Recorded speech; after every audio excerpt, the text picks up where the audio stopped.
जय हिंद साथियों, आप सभी का अल्फा डिफेंस एकेडमी जोधपुर के ऑनलाइन प्लेटफॉर्म पर स्वागत है। चलो, हमारा आज का टॉपिक रहेगा एलसीएम एंड एचसीएफ।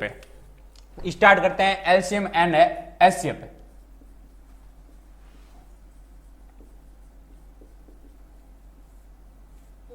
समझने की कोशिश करना।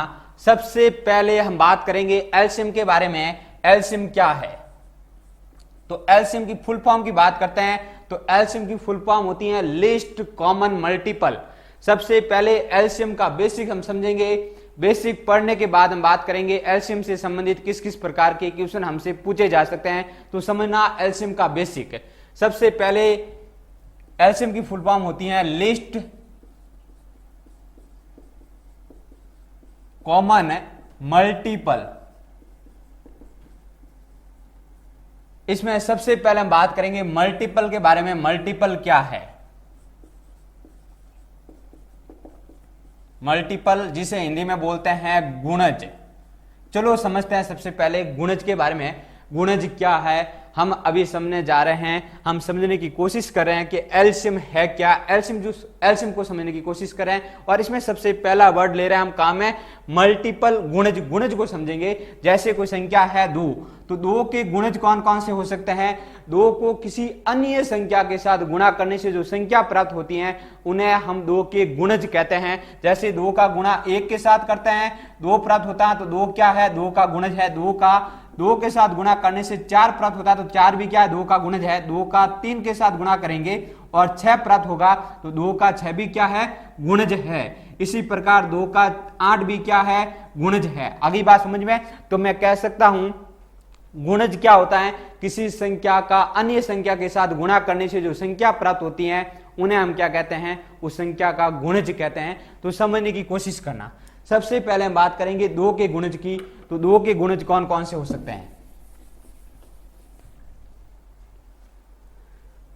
2 के गुणज की बात करते हैं तो 2 के गुणज एक तो 2 होता है 4, 6, 8, 10, 12, 14, 16, 18, 20। ये सभी क्या आगे भी इस प्रकार से चलते रहेंगे। ये सभी 2 के गुणज है। इसी प्रकार एक और संख्या ले रहा हूं मैं, जैसे 3। तो 3 के गुणज की बात करते हैं। 3 के गुणज कौन से होंगे? 3 खुद होगा, 6 होगा, 9 होगा, 12 होगा, 15 होगा, 18 होगा, 21 होगा, 24 होगा, 27 होगा और 30 होगा। और इस प्रकार से आगे भी इसके गुणज चलते रहेंगे। आगे बात समझ में? ये मैंने समझा केवल किसको हमने समझने की कोशिश की? गुणज को, मल्टीपल को। अब हम साथ में किसको पढ़ रहे हैं? कॉमन गुणज। ठीक है, अब हम किसको देखेंगे? इसमें कॉमन गुणज कौन से हैं? अभी तो हमने केवल किसकी बात की? गुणज की बात की। अब हम सीखेंगे कॉमन गुणज क्या है, कॉमन मल्टीपल क्या है। कॉमन मल्टीपल को मैं लिख रहा हूं सीएम। बात समझ पा रहे हो? सीएम का मतलब क्या है? Common multiple. अब मुझे बताइए ऐसे कौन कौन से हैं जिसमें कॉमन है? तो देखिए 6 इसमें भी आ रहा, 2 का गुणज भी है और 6 3 का गुणज भी है, तो इसे हम क्या कहेंगे? ये कॉमन मल्टीपल है। आगे बात समझ में? इसके बाद देखिए 12 2 का गुणज भी है और 12 3 का गुणज भी है, तो हम क्या कहेंगे? 12 भी कॉमन मल्टीपल है। इसके बाद देखते हैं 18। तो देखिए 18 2 का गुणज भी है और 18 3 का गुणज भी है, तो 18 को भी हम क्या कहेंगे? ये भी एक कॉमन मल्टीपल है। बात समझ पा रहे हो? इस प्रकार से आगे और बढ़ेंगे तो बहुत सारे हमें कॉमन मल्टीपल मिलेंगे। अब देखिए अभी तक हमने किसकी बात की? कॉमन मल्टीपल की बात की। और अगला वर्ड इसको एक और साथ में पढ़ते हैं, लीस्ट कॉमन मल्टीपल। लीस्ट का मतलब होता है छोटे से छोटा कॉमन मल्टीपल। अब देखिए ये तो क्या है? कॉमन मल्टीपल है। अब इसमें से भी छोटे से छोटा कॉमन मल्टीपल कौन सा है? तो आप कहेंगे सर छोटे से छोटा कॉमन मल्टीपल कौन सा है? 6 है। अर्थात 6 क्या है? लीस्ट कॉमन मल्टीपल, छोटे से छोटा कॉमन मल्टीपल, जिसे हम क्या कहते हैं?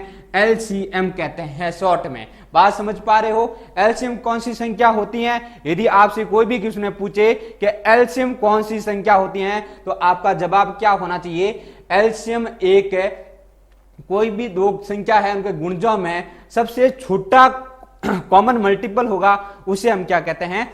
एलसीएम कहते हैं शॉर्ट में। समझ पा रहे हो? ये तो हमने समझने की कोशिश की है कि एलसीएम है क्या। बात समझ पा रहे हो? यहां तक हमने क्या समझने की कोशिश की है कि एलसीएम किसे कहते हैं, एलसीएम है क्या। अब यदि हमसे एग्जाम में क्वेश्चन पूछा जाए कोई भी संख्या का एलसीएम ज्ञात कीजिए, तो ऐसे क्वेश्चन को हम किस प्रकार से करेंगे, चलो समझने की कोशिश करते हैं। यदि हमसे एग्जाम में कोई भी क्वेश्चन पूछ लिया जाए कि इसका एलसीएम ज्ञात कीजिए, तो उसका एलसीएम कैसे ज्ञात करेंगे, इसको समझने की कोशिश करते हैं।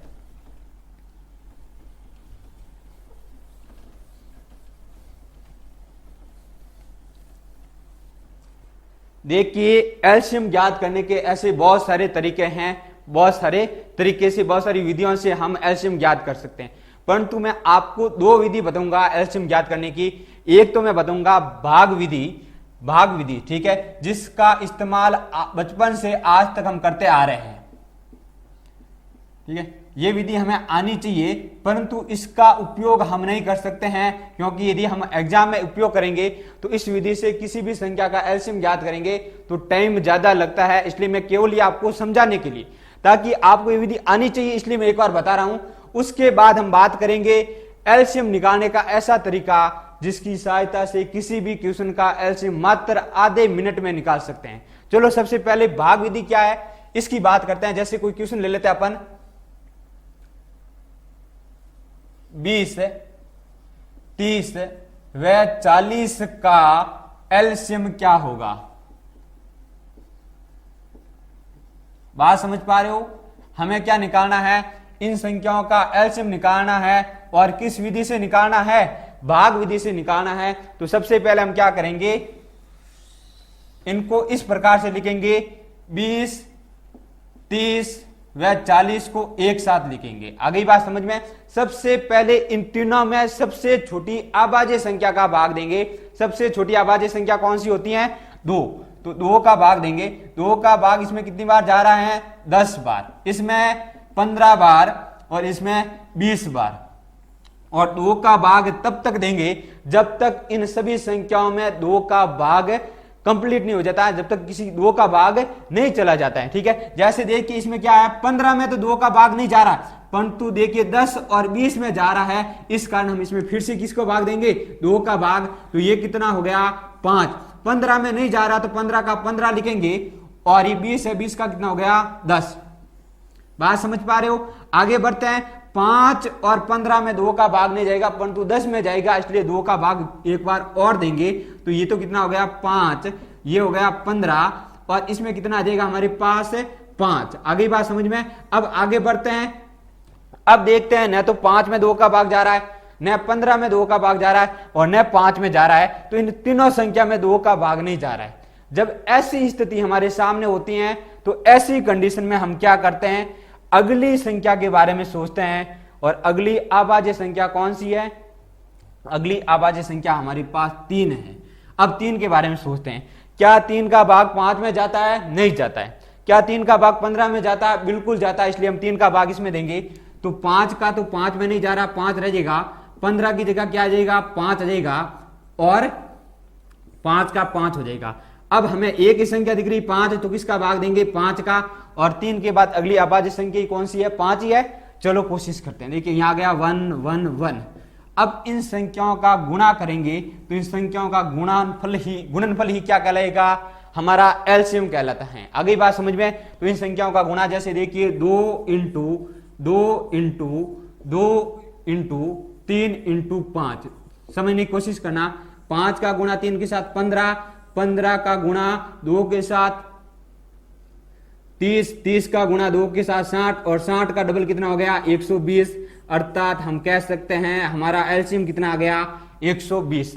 ये था तरीका भाग विधि से किसी भी संख्या का एलसीएम कैसे ज्ञात कर सकते हैं।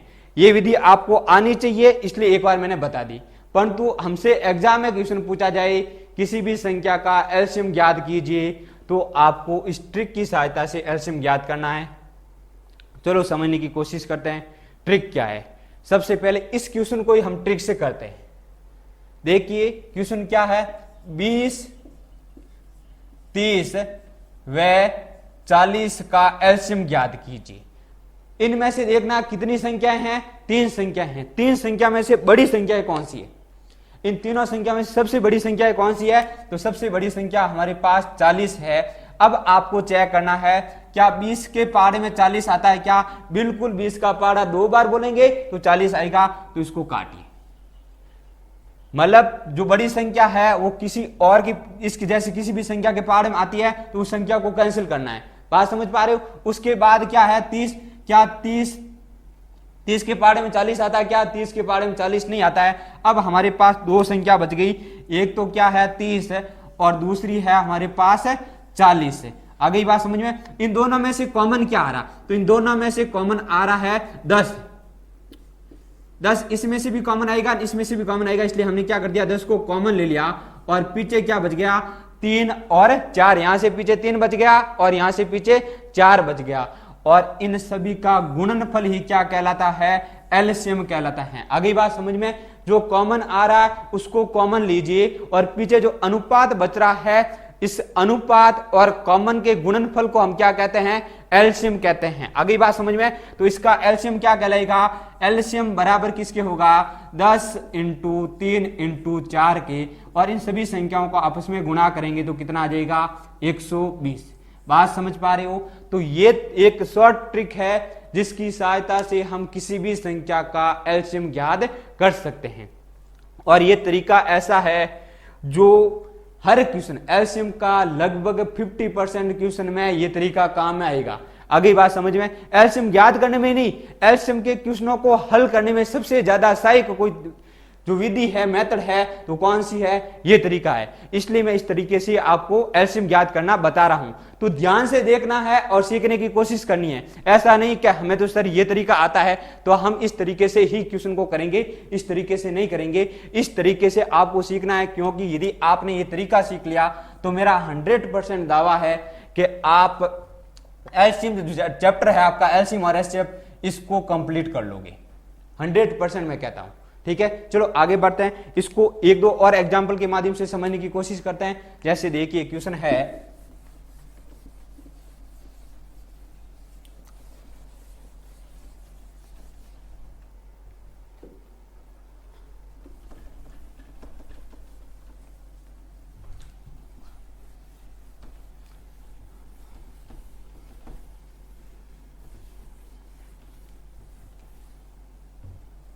अब आपकी स्क्रीन पर आपको एक क्वेश्चन दिख रहा होगा 5, 15, 20 व 30 का एलसीएम ज्ञात कीजिए, लघुत्तम समापवर्तीय ज्ञात कीजिए। तो कैसे करेंगे? मान लीजिए क्वेश्चन हमारे एग्जाम में आ गया, इसको हम कैसे करेंगे?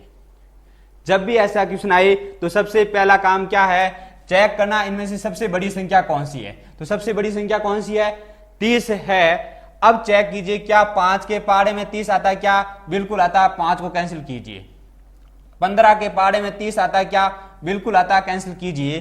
20 के पहाड़े में 30 आता है क्या? 20 के पहाड़े में 30 नहीं आता है। अब हमारे पास कितनी संख्या बच गई? 2 संख्या बच गई, 20 और 30। इनमें से कॉमन क्या आ रहा? दोनों में से 10 कॉमन आ रहा है। पीछे यहां बच गया 2 और यहां बच गया हमारे पास 3। आगे बात समझ में? और मैंने बताया जब कुछ भी जो कॉमन आ रहा है उसको कॉमन ले लिया और पीछे जो संख्या बची है उन सभी का गुणा ही गुणनफल ही क्या कहलाता है? एलसीएम कहलाता है। इन सभी को गुणा करेंगे, इसका गुणा इसके साथ 6 और 6 का गुणा 10 के साथ करेंगे, कितना आ जाएगा? 60। अर्थात इन संख्याओं का एलसीएम कितना है? 60। समझ पा रहे हो? जब भी आपके सामने क्वेश्चन आए आप बड़े आराम से ऐसे क्वेश्चन को हल कर सकते हो। बिल्कुल इजी तरीका है। आपको मेरा मानना है कि आपको भी इस तरीके से ही क्वेश्चन को हल करना है। चलो आगे बढ़ते हैं और समझने की कोशिश करते हैं। अगला क्वेश्चन लेते हैं, इसका एक एलसीएम ज्ञात करने का एक और क्वेश्चन लेते हैं, जिससे एक क्वेश्चन और है। यह एलसीएम निकालने का जो तरीका है, ये मेथड है और क्लियर हो जाएगा। जैसे देखिए एक संख्या हमारे सामने है, स्क्रीन पर आपको क्वेश्चन दिख रहा होगा 2, 4, 6, 8 व 10 का एलसीएम क्या होगा? 2, 4, 6, 8 व 10 का लघुत्तम समापवर्तीय क्या होगा? हमें इनका क्या ज्ञात करना है? एलसीएम ज्ञात करना है। कैसे ज्ञात करेंगे? सबसे बड़ी संख्या कौन सी है उसको लेना है। सबसे बड़ी संख्या कौन सी है? 10 है, 10 को लेंगे। चलो समझने की कोशिश करना। अब हमने 10 को लिया। अब मुझे बताइए क्या 2 के पहाड़े में 10 आता है? क्या बिल्कुल आता है? तो कैंसिल कीजिए। अगली बात समझ में? चलो थोड़ा और आगे बढ़ते हैं। अब बात करते हैं किसकी? 4 की। तो 4 के पहाड़े में 10 नहीं आता है, 6 के पहाड़े में भी 10 नहीं आता है, 8 के पहाड़े में भी 10 नहीं आता है। ऐसी स्थिति में हम क्या करेंगे? उसके बाद सेकंड बड़ी संख्या कौन सी है? जैसे 8 है तो 8 को लेकर चेक करेंगे। समझ पा रहे हो? अब मुझे बताइए ये 2 तो कैंसिल हो गया। क्या 4 के पहाड़े में 8 आता है? क्या बिल्कुल आता है। तो 4 को भी क्या करेंगे? हम कैंसिल करेंगे। फिर कौन बचा है? 6। क्या 6 8 के या 10 6 के पहाड़े में 8 या 10 आता है? क्या दोनों नहीं आते हैं। अब हमारे पास 3 संख्या बच गई, तो 3 संख्या को लेकर चलेंगे। एक तो क्या बच गई? 6 8 और 10। यहां से एक नया कंसेप्ट मिलेगा आपको, समझने की कोशिश करना। सबसे पहला है इनमें से कॉमन क्या आ रहा है? तो तीनों में से कॉमन क्या आ रहा है? 2 कॉमन आ रहा है। पीछे 3 बच गया, यहां 4 बच गया और यहां 5 बच गया। अगली बात समझ में? मैंने अभी तक तो कुछ नया किया ही नहीं है, वही तरीका अपना रहा हूं। जो कॉमन आ रहा है उसको कॉमन लिया। कॉमन 2 आ रहा था, पीछे 3 बच गया, 4 बच गया और 5 बच गया, इनको ही लिखा। अब समझने की कोशिश करना। इसके बाद भी आपको चेक करना है क्या इन दोनों में से और कुछ कॉमन आ रहा है क्या। सबसे पहले तो हम तीनों में से कॉमन लिया, ठीक है। इसके बाद अगला काम क्या है? क्या इन दोनों में से कॉमन आ रहा है, या फिर इन दोनों में से कॉमन आ रहा है, या फिर इन दोनों में से कॉमन आ रहा है क्या। यदि इनमें से भी कुछ कॉमन आता तो उसको हम बाहर लेते। यहां तो कुछ कॉमन नहीं आ रहा है तो हमें बाहर लेने की आवश्यकता नहीं है, और यदि कॉमन आता तो हम इसको क्या करते? बाहर लेते। बात समझ पा रहे हो? अब देखिएगा, जैसे ये 2 है, एलसीएम क्या कहलाता है? इन सभी का गुणनफल 2 × 3 × 4 × 5। इसका गुणा इसके साथ 20, 20 का गुणा 30 के साथ 60, और 60 का डबल कितना हो जाएगा? 120। बात समझ पा रहे हो? अर्थात हम कह सकते हैं इन संख्याओं का एलसीएम कितना होगा? 120। समझ पा रहे हो? ये बात थी एलसीएम की। अब आगे बढ़ते हैं और एचसीएफ के बारे में थोड़ी बात करते हैं। एचसीएफ को समझते हैं, एचसीएफ क्या है। उसके बाद एचसीएफ पर बेस कौन कौन से क्वेश्चन है जो पूछे जाने की संभावना रहती है, उस पर बात करेंगे। और उसके बाद हम बात करेंगे भिन्नों के एलसीएम और एचसीएफ कैसे ज्ञात करते हैं, और उसके बाद हम बात करेंगे एलसीएम दशमलव संख्या है उसका एलसीएम और एचसीएफ कैसे ज्ञात कर सकते हैं। चलो आगे बढ़ते हैं और समझने की कोशिश करते हैं। अब हम बात करेंगे एचसीएफ की। समझना एचसीएफ क्या है। एचसीएफ की फुल फॉर्म होती है highest common factor. Highest common factor. अब इसमें सबसे पहले हम किसके बारे में समझेंगे? फैक्टर के बारे में समझेंगे। ये फैक्टर है क्या भाई? चलो समझने की कोशिश करते हैं फैक्टर को। फैक्टर जिसे हम हिंदी में बोलते हैं गुणनखंड। क्या बोलते हैं हिंदी में? गुणनखंड। चलो समझते हैं गुणनखंड के बारे में। गुणनखंड क्या है? जैसे मैं एक संख्या ले रहा हूं 12, समझने की कोशिश करना। तो 12 के गुणनखंड कौन कौन से हैं? देखो इसको मैं 2 तरीके से कह सकता हूं। एक तो मैं कह सकता हूं ऐसी 12 से छोटी ऐसी सभी संख्याएं जिनका 12 में पूरा पूरा भाग जाता है, उन संख्याओं को हम क्या कहेंगे? गुणनखंड कहेंगे। बात समझ पा रहे हो? मैं क्या कह सकता हूं? 12 से छोटी ऐसी जितनी भी संख्याएं हैं जिनका सभी का 12 में पूरा पूरा भाग जाता है, उन सभी संख्याओं को हम क्या कहेंगे? 12 के गुणनखंड कहेंगे। बात समझ पा रहे हो? और आगे बात करते हैं। जैसे मैं 12 को क्या लिख सकता हूं? 12 × 1 के रूप में लिख सकता हूं, या फिर 6 × 2 के रूप में लिख सकता हूं, या फिर हम 4 × 3 के रूप में लिख सकता हूं। तो ये संख्याएं जितनी भी है, ये सभी संख्याएं क्या है? 12 के गुणनखंड है, 12 के फैक्टर है। हम 12 को इस रूप में लिख सकते हैं। आगे बात समझ में? यदि आपसे बोला जाए कोई संख्या है उसके फैक्टर कीजिए, तो आप इस प्रकार से करते हो। 12 × 1 के रूप में लिख सकते हो, या फिर इसको 6 × 2 के रूप में लिख सकते हो, या फिर आप 4 × 3 के रूप में लिख सकते हो। बात समझ पा रहे हो? चलो अब बात करते हैं 12 के गुणनखंड की। तो मैं समझाने की कोशिश कर रहा हूं आपको। 12 के गुणनखंड, एक तो 1 का भाग 12 में पूरा पूरा जाता है, 2 का भी जाता है, 3 का भी पूरा पूरा जाता है, 4 का भी जाता है, 5 का भाग 12 में नहीं जाता है, 6 का भाग 12 में जाता है, और उसके बाद 12 खुद का ही भाग 12 में पूरा पूरा जाता है। अगली बात समझ में। इसके बाद एक और संख्या लेते हैं, जैसे अपन 18। 18 में कौन कौन सी संख्या का भाग जा रहा है? 18 में एक तो 1 का जा रहा है, 2 का जा रहा है 9 बार, 3 का जा रहा है 6 बार, 4 का नहीं जा रहा है। ठीक है, 18 में 4 का नहीं जा रहा है, 5 का नहीं जा रहा है, 6 का जा रहा है, 7 का नहीं जा रहा है, 8 का नहीं जा रहा है, 9 का जा रहा है, और 9 के बाद 18 खुद का ही इसमें पूरा पूरा भाग जाएगा। तो ये क्या है? ये 12 और 18 के फैक्टर है, गुणनखंड है। आगे बढ़ते हैं और समझते हैं कॉमन फैक्टर को। आगे बात समझ में। अब हमें चेक करना है कि इनमें से कॉमन फैक्टर कौन से हैं। कॉमन फैक्टर को मैं लिख रहा हूं CF। आगे बात समझ में। CF कौन कौन से हैं? तो आप कहेंगे सर इसमें 1 दोनों में है, 2 भी दोनों में है, 3 भी दोनों में है, और 6 भी दोनों में है। तो आप कहेंगे इसमें कॉमन फैक्टर कौन कौन से हैं? सर 1 भी है, 2 भी है, 3 भी है, और 6 भी है। हमें पता करना है इसका HCF क्या है। क्या पता करना है? HCF कौन सी संख्या है? HCF का मतलब होता है हाईएस्ट कॉमन फैक्टर। अब हमें चेक क्या करना है? CF तो ठीक है भाई, CF तो हमारे पास ये 4 संख्या है, परंतु इसमें से हाईएस्ट कौन सी है? हाईएस्ट का मतलब बड़ी से बड़ी संख्या कौन सी है? तो आप कहेंगे सर बड़ी से बड़ी संख्या तो कौन सी है? 6 है। तो 6 को ही हम क्या कहेंगे? हाईएस्ट कॉमन फैक्टर कहेंगे, जिसे हम शॉर्ट में क्या कह सकते हैं? HCF। बात समझ पा रहे हो? ये तो बात की हमने HCF को। HCF का जो बेसिक था, HCF वास्तविक में है क्या, HCF को हमने समझने की कोशिश की। चलो आगे बढ़ते हैं और HCF के क्वेश्चन हमसे किस प्रकार के पूछे जा सकते हैं और हमको उस HCF को किस प्रकार से सॉल्व करना चाहिए, इसको समझने की कोशिश करते हैं।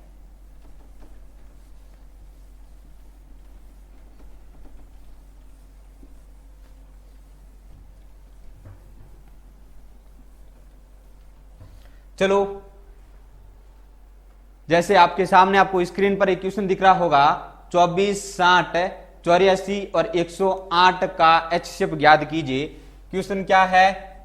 24, 60, 84 व 108 का HCF ज्ञात कीजिए। बात समझ पा रहे हो? एक बार फिर से क्वेश्चन रिपीट कर रहा हूं। 24, 60, 84 व 108 का महत्तम समापवर्तीय कितना होगा, यह हमें बताना है। चलो समझने की कोशिश करना। जब भी आपसे क्वेश्चन पूछा जाए HCF का, एक तो आपके सामने है गुणनखंड विधि, जिसका इस्तेमाल हम बचपन से आज तक करते आ रहे हैं और छोड़ना नहीं है, करना भी चाहिए। परंतु हम बात करेंगे जब भी हमसे क्वेश्चन पूछा जाए किसका, HCF का, तो उसको हम कम से कम समय में कैसे कर सकते हैं। तो इस विधि को हम कहते हैं, इस तरीकों को हम कहते हैं अंतर विधि। चलो समझते हैं अंतर विधि क्या है। इसे हम क्या कहते हैं? अंतर विधि। अंतर विधि की हम बात करते हैं। अंतर का मतलब हमें चेक करना है, जिनका HCF ज्ञात करना है, उन संख्या में से 2 ऐसी संख्या देखनी है जिनके बीच का अंतर कम से कम हो। कैसी संख्या देखनी है? जिनके बीच का अंतर कम से कम हो। जैसे लेता हूं मैं, एक तो 24 और 160, इनके बीच का अंतर हमें बहुत ज्यादा दिख रहा है। ठीक है, इसके बाद हम किसको लेंगे? हम लेंगे इसको 60 को और 84 को। इनके बीच का अंतर कितना दिख रहा है? हमें इनके बीच का अंतर दिख रहा है 24। आगे बात समझ में। और चेक करते हैं इनके बीच का अंतर कम है क्या? नहीं है। तो सबसे कम किसके बीच का अंतर है? यही है। बात समझ पा रहे हो? इनके बीच का अंतर भी क्या है? 24 ही है, तो कोई टेंशन वाली बात नहीं है। सबसे कम अंतर है 24, तो अंतर को आप लिखना है यहां पर। आगे बात समझ में। अब चेक क्या करना है, क्या इस अंतर का इन सभी संख्याओं में पूरा पूरा भाग जा रहा है क्या? क्या चेक करना है, क्या इस अंतर का इन सभी संख्याओं में पूरा पूरा भाग जा रहा है क्या? अंतर 24 का भाग इसमें एक बार जा रहा है, बिल्कुल। 60 में 24 का भाग जा रहा है क्या? 24 का भाग पूरा पूरा 60 में नहीं जा रहा है। या फिर मैं कह सकता हूं 24 के पारे में क्या 60 आता है क्या? नहीं आता है। अगली बात समझे। और जब नहीं आता है तो ऐसी स्थिति में हम क्या करेंगे? इस अंतर के टुकड़े करेंगे, फैक्टर करेंगे। किस रूप में करेंगे, मैं इसको क्या लिख सकता हूं, 12 इंटू 2 के रूप में लिख सकता हूं, नहीं लिख सकता हूं। इसके बाद हम इस फैक्टर में देखेंगे बड़ी संख्या कौन सी है, तो बड़ी संख्या हमारे पास है 12। आ गई बात समझ में। अब चेक करेंगे 12 से, क्या 12 का भाग इन सभी संख्या में जाता है क्या, बिल्कुल 12 के पारे में 24 आता है, 60 भी आता है, 84 भी आता है और 108 भी आता है, अर्थात हम क्या कहेंगे, ये 12 ही हमारा क्या है, HCF है। बात समझ पा रहे हो। तो इस प्रकार से आप HCF के क्वेश्चन को हल कर सकते हो। इस मेथड को हम कहते हैं अंतर विधि। समझ पा रहे हो। चलो ऐसा एक और क्वेश्चन लेते हैं और उसको करने की कोशिश करते हैं।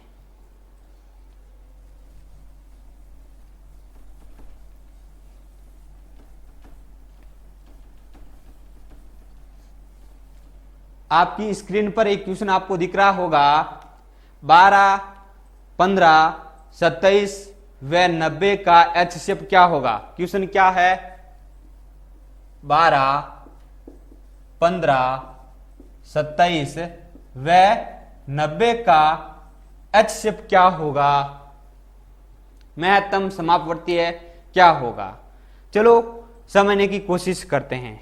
जब भी HCF ज्ञात करना हो तो HCF की अंश विधि से हम ज्ञात करते हैं, अंतर विधि से ज्ञात करते हैं। और अंतर विधि में सबसे पहला काम क्या है, सबसे पहले चेक करना है ऐसी दो संख्या जिनके बीच का अंतर सबसे कम हो। ठीक है, अंतर सबसे कम किसके बीच का है, इन दो संख्या के बीच का अंतर। ठीक है, 12 और 15 है। ठीक है, इनके बीच में अंतर कितने का है, 3 का है। और बाकी में चेक दिख रहा है सामने ज्यादा अंतर है, तो हम क्या करेंगे, अंतर से चेक करेंगे क्या अंतर का भाग इन सभी संख्याओं में जा रहा कि नहीं जा रहा है, क्या अंतर का भाग इन सभी संख्याओं में जा रहा है या नहीं जा रहा है। तो अंतर का भाग इन सभी संख्याओं में चेक करते हैं। 12 में भी 3 का भाग कंप्लीट जा रहा है, 15 में भी जा रहा है, 27 में भी जा रहा है और 90 में भी जा रहा है। अर्थात ये अंतर ही हमारा क्या है, HCF है। आगे बात समझ में। तो हमारा सही आंसर क्या होना चाहिए, 3। समझ पा रहे बात को। थोड़ा आगे बढ़ते हैं, इसको और समझने की कोशिश करते हैं। अब आपसे और किस किस प्रकार से क्वेश्चन पूछे जा सकते हैं उनकी हम चर्चा करते हैं और उनको समझने की कोशिश करते हैं। देखिए, ये बात की हमने, नॉर्मली हमसे पूछा जाए कि इन संख्याओं का एलसीएम और HCF ज्ञात कीजिए, तो हम इन संख्याओं का एलसीएम और HCF ज्ञात कर सकते हैं। अब थोड़ा आगे बढ़ते हैं और समझने की कोशिश करते हैं कि यदि हमसे बिनों का एलसीएम और HCF पूछ लिया जाए तो ऐसे क्वेश्चन को कैसे हल करेंगे, समझने की कोशिश करना। 2 फॉर्मूले बता रहा मैं आपको। ठीक है, एक तो होता है कोई बिन है, बिन का एलसीएम कैसे ज्ञात करते हैं, इसका तरीका बता रहा हूं। अंश में तो हम क्या करेंगे, इन सभी बिनों के जो अंश है, अंशों का क्या करेंगे, एलसीएम निकालेंगे। बात समझ पा रहे हो। अंश में हम क्या करेंगे, जो बिना दे रखी है उन बिनों का एलसीएम ज्ञात करेंगे।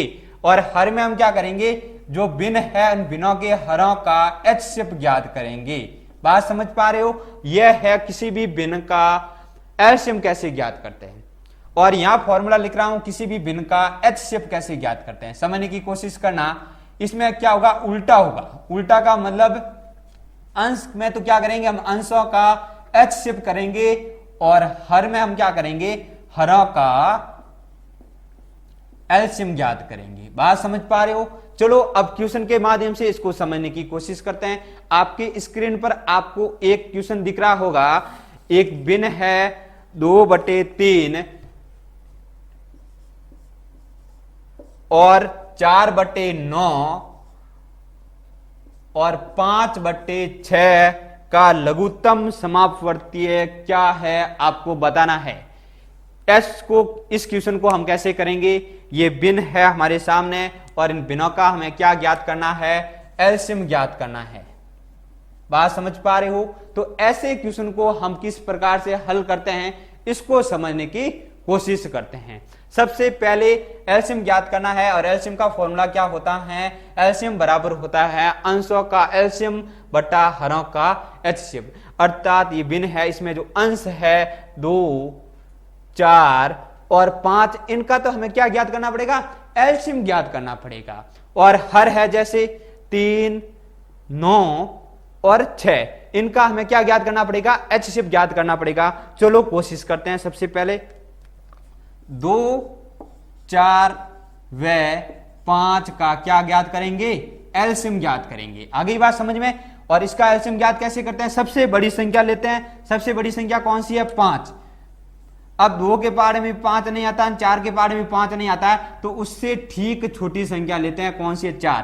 क्या 2 के पहाड़े में 4 आता है, क्या बिल्कुल आता है, तो कीजिए कैंसिल। ठीक है, पीछे क्या बच गया, 4 और 5 बच गया। ठीक है, इनमें से कुछ कॉमन नहीं आ रहा है। ठीक है, तो आप कहेंगे सर एक तो कॉमन आ ही रहा है, और इन सभी संख्याओं का गुणनफल ही क्या कहलाता है, एलसीएम कहलाता है। अर्थात इन दोनों के बीच में गुणा करेंगे तो कितना आ जाएगा, 20। तो आपको ये बात समझ में आ गई। इनका एलसीएम कितना आ गया हमारे पास, इनके अंशों का एलसीएम हमारे पास आ गया 20। आगे बात समझ में। इसको थोड़ा और आगे बढ़ते हैं और समझने की कोशिश करते हैं। 3, 9 और 6 का हमें क्या चाहिए, एचसीएफ चाहिए। और इनका एचसीएफ कैसे ज्ञात करेंगे, अंतर विधि से। एलसीएम को तो हम क्या इस प्रकार से हल करते हैं, और एचसीएफ को हम करते हैं अंतर विधि से। हमें चेक करना है दो ऐसी संख्या जिनके बीच का अंतर कम से कम हो, तो हम देख पा रहे हैं इन दोनों के बीच का अंतर क्या है, कम से कम है। कितना है, अंतर 3 है। अब चेक कीजिए, क्या 3 में 3 का भाग जाता है, बिल्कुल जाता है। 3 में 9 का, 9 में भी 3 का भाग जाता है, और 6 में भी 3 का भाग जाता है। अर्थात हमारा एचसीएफ कितना है, आप कहेंगे सर हमारा एचसीएफ 3 है।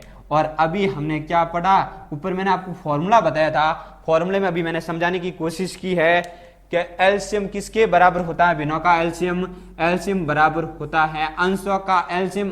अंशों का एलसीएम हमारे पास कितना आया, 20, और हर का एलसीएम है बटा, मतलब हमारे पास आंसर क्या आ गया, 20/3। समझ पा रहे हो। तो आपका सही आंसर क्या होना चाहिए, 20/3। समझ पा रहे हो। चलो आगे बढ़ते हैं और इसको एक और क्वेश्चन के माध्यम से समझते हैं। और अगला हमारा क्वेश्चन रहेगा एचसीएफ से संबंधित।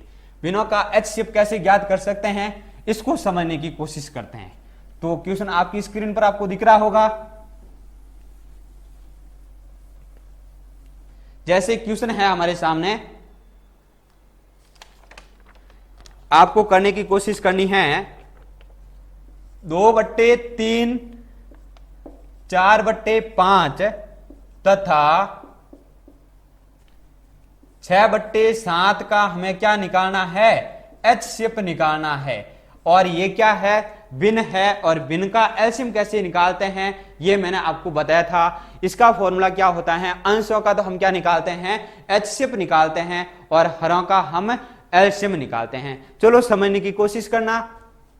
सबसे पहले हम किसकी बात करेंगे, इसके अंश में क्या है, 2, 4 और 6, इनका हमें क्या निकालना पड़ेगा, एचसीएफ निकालना पड़ेगा। समझ पा रहे बात को। आगे बढ़ते हैं और बात करेंगे किसकी, चलो इसका एचसीएफ पहले निकाल देते हैं। एचसीएफ कैसे निकालते हैं, अंतर विधि से। अब चेक करना है ऐसी दो संख्या जिनके बीच का अंतर कम से कम हो।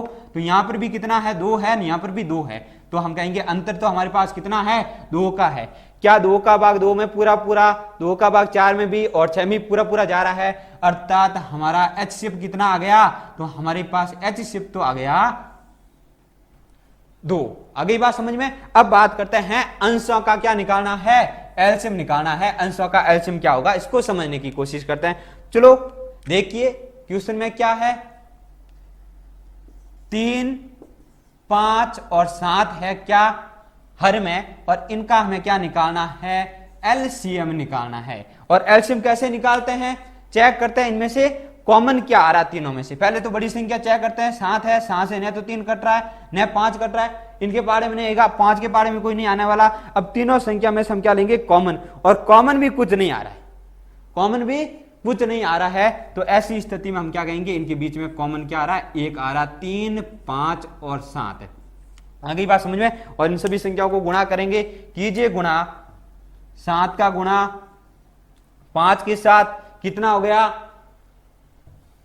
35, और 35 का गुणा करेंगे 3 के साथ, तो हमारे पास कितना आ जाएगा,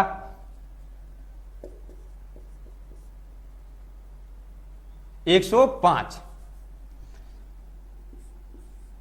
तो हमारे पास एलसीएम कितना आ गया इन संख्याओं का 105। आ गई बात समझ में? तो अब समझने की कोशिश करना।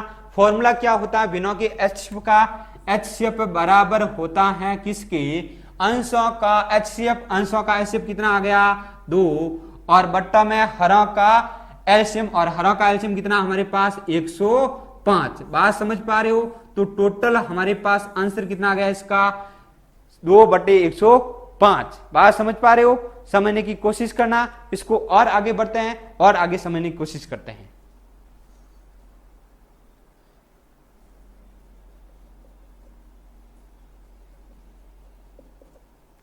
अगला क्वेश्चन है आपके सामने, आपको स्क्रीन पर दिख रहा होगा।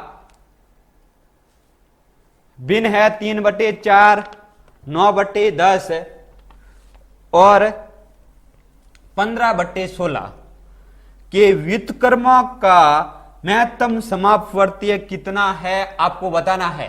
वापिस समझना इस क्वेश्चन को, ध्यान से एक बार वापिस पढ़िए।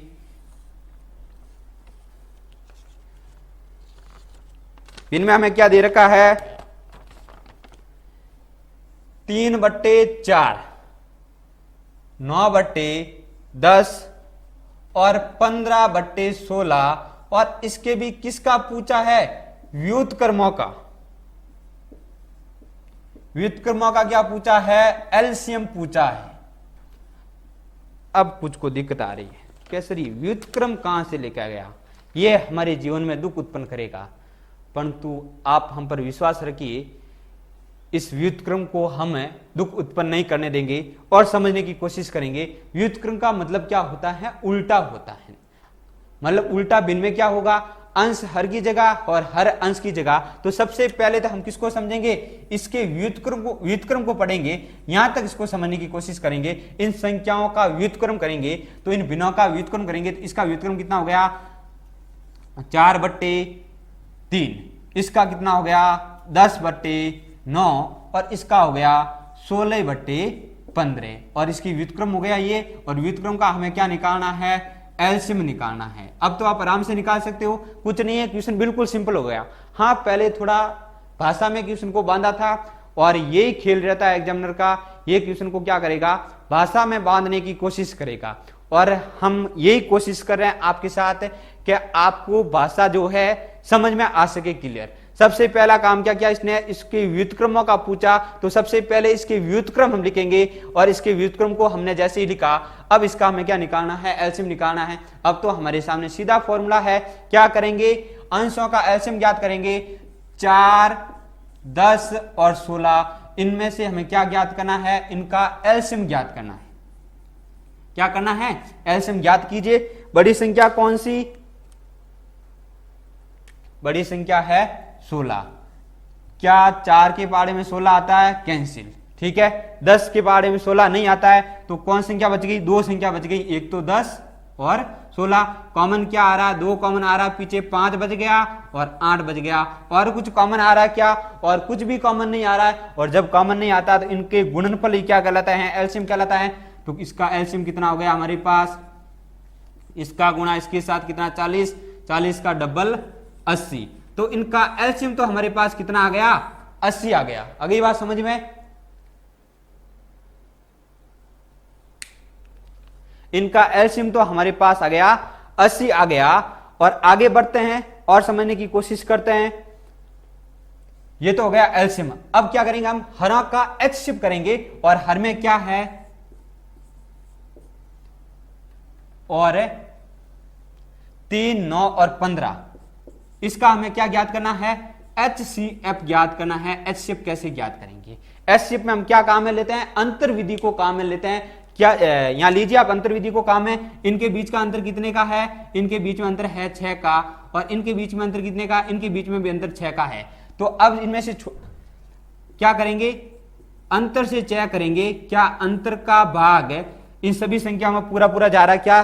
तो हमें पता है 6 का भाग 3 में नहीं जाएगा। अब हम क्या करेंगे? इस 6 के टुकड़े करेंगे।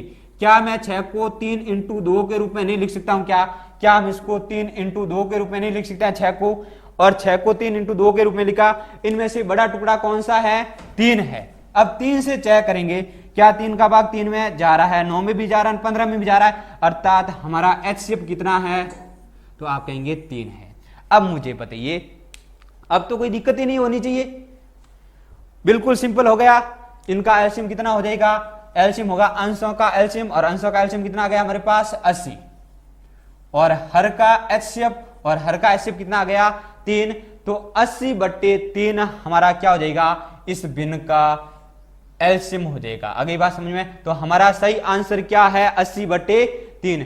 तो आपसे इस प्रकार के क्वेश्चन भी पूछे जा सकते हैं, तो समझने की कोशिश करना आपको। चलो आगे बढ़ते हैं और अगला क्वेश्चन देखिए, दशमलव से संबंधित कोई भी अंक है, कोई भी संख्या है, उसके एलसीएम और एचसीएफ कैसे ज्ञात करते हैं, इसको समझने की कोशिश करते हैं। जैसे आपके सामने आपको एक स्क्रीन पर क्वेश्चन दिख रहा होगा, 0.18, 0.36 तथा 0.9 का लघुत्तम समापवर्तीय कितना होगा। लघुत्तम समापवर्तीय अर्थात किसकी बात कर रहा है, एलसीएम की बात कर रहा है, और इसकी जगह दे देता महत्तम समापवर्तक, तो इसकी बात कर रहा है वो एचसीएफ की बात कर रहा है। अगली बात समझ में, चलो कोशिश करते हैं इस क्वेश्चन को समझने की।